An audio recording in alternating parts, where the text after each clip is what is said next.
Dans cette série d'Horreur Octobre. J'ai pris une pause entre-temps car je voulais un peu aérer mon contenu. J'ai aussi manqué de temps pour faire cette série, voir des films au complet. Excusez-moi pour cela. On a tous une vie, hein.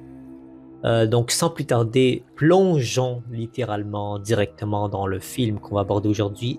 Il s'agit de Crawl.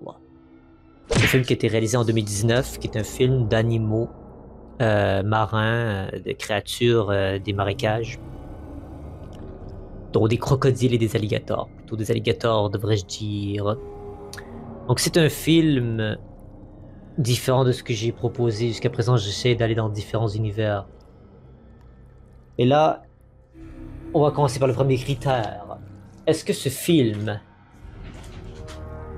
a-t-il réussi à effrayer dans une quelconque manière que ce soit moi-même? Je dirais que la prémisse du film est assez évidente. Euh, il y a eu un ouragan en Floride et des crocodiles sont transportés par l'ouragan dans des maisons et qui sont ensevelis sous l'eau.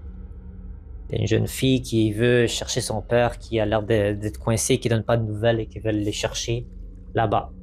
Elle désobéit les ordres du gouvernement pour s'éclipser là-bas et finit par se retrouver dans l'environnement. Crawl, comme on dit, c'est le fait de ramper, mais pour l'anglais, ça signifie aussi la remise, le sous-sol, une sorte de sous-sol en dessous de la maison.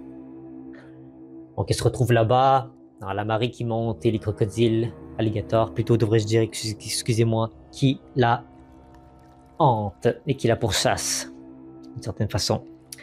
Donc, est-ce qu'il y a une peur immédiate? Oui, il y a beaucoup de peur immédiate d'un crocodile qui... C'est le fait de ne pas savoir avec l'eau, avec le marécage, avec plein d'objets, on ne sait pas exactement où le crocodile est situé. J'arrête pas de dire crocodile. Parce que l'alligator est situé.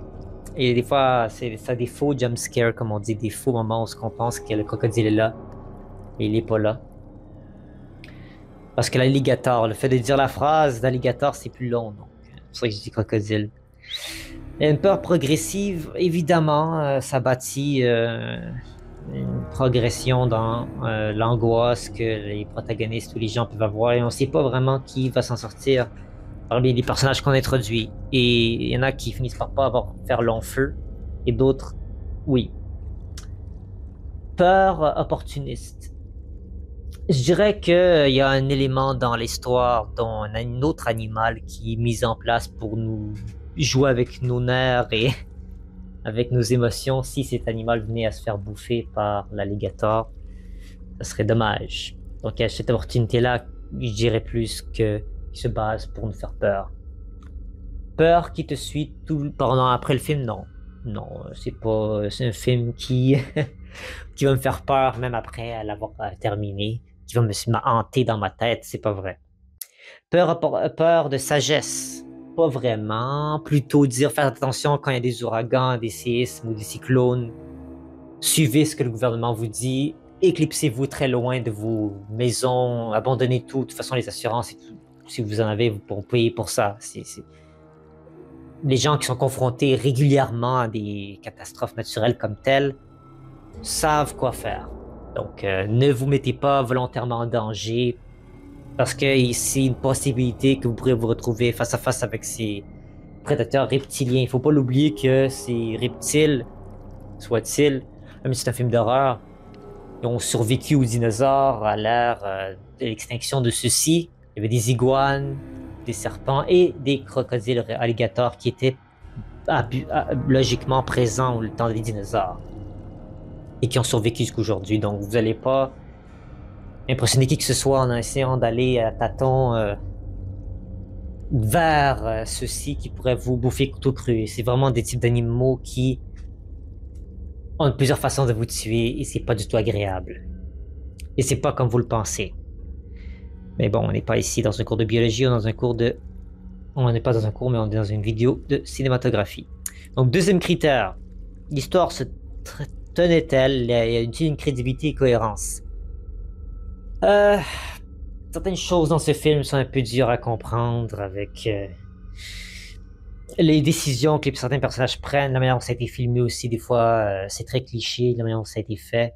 Même si, bon, les effets spéciaux, ou à la limite, la manière dont ça a été réalisé et monté avec les effets spéciaux, c'est bien, bravo, c'est assez réaliste.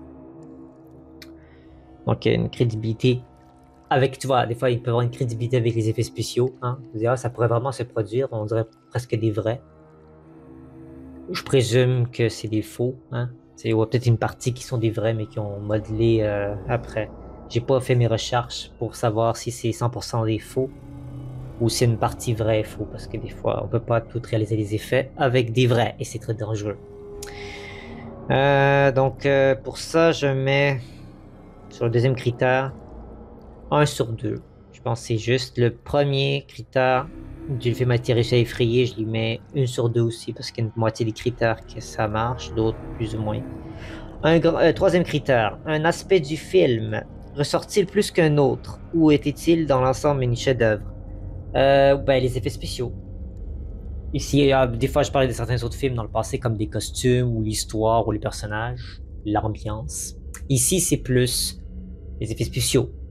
Et le fait que l'actrice qui joue le rôle principal voulait vraiment se donner à fond dans ça. Elle voulait être pieds nus et tout pour vraiment montrer qu'elle voulait plonger là-dedans et ramper littéralement sans souci. Donc, 1 sur 2 aussi, parce que voilà. Sans plus, hein, c'est pas un film qui peut être considéré comme un chef-d'œuvre, mais c'est quand même un film qui peut être regardable devant une journée de pluie. Ha ha ha. Une journée dans laquelle on s'ennuie, c'est un film qui est facilement regardable. C'est pas un film qui va vous empêcher de dormir ou qui est très demandant psychiquement. Quatrième critère, suis-je d'accord avec la note donnée sur IMDb? Sur IMDb, on lui donne 6.1 sur 10 avec 101 000 personnes, ce qui est vraiment intéressant. La note, je pense qu'elle est juste. C'est un film qui passe, ça passe. C'est mieux que certains autres films d'horreur qui sont vraiment très clichés ou à la limite qui sont mal réalisés ou les circonstances sont vraiment mal foutues. Ici, il y a une suite logique. Et il y a eu de l'effort qui a été mis dans ce film et on le sent. Donc moi, je suis d'accord avec la note, donc je mets 2 sur 2 ici. Et dernier critère, vais-je revoir ce film de nouveau? Non, il y a d'autres films de crocodile que j'ai envie de regarder, que j'avais voulu regarder celui-ci parce que j'en avais entendu parler il y a quelques années et il y avait des bons reviews, des bonnes notes. Il y avait d'autres films des années 80 aussi, ce genre de films-là avec les crocodiles ou d'autres animaux sont souvent réalisés.